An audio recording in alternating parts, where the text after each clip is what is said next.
ጻረቃላት ምስጢሩ ሩቅ ነው እንደው والله ዓለም ብሎ ማለፉ የተሻለ ነው ይላሉ ብዙ ዑለማዎች። አንዳንዶች ደግሞ አይ ምስጢሩ የማይታወቅ ነገር አላህ አያወርድምና መተንተንም አለበት መተርጎምም አለበት ያሉም አሉ።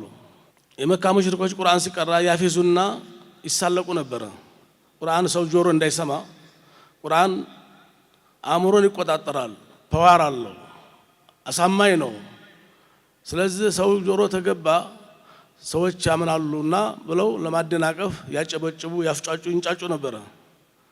ነብዩ ቁርአን ሲቀሩ ማለት ነው። ሁሉም ነገር ይገባቸዋል። እና ምን አላቸው አሊፍ ላም ራ ሲል ይሄ ለነሱ ዱብዳ ነው አይታወቅም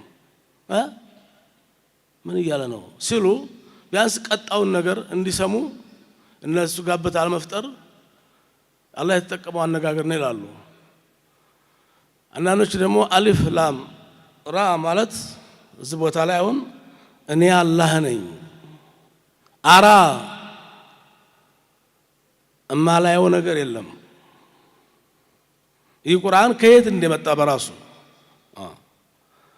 አድርስቶ የማንም የምንም ቃል እንዳልሆነ ሐላፍትናውን ራሱ ወስዶ እኔ አላህ ነኝ አራ አያለሁኝ ማለቱ ነው።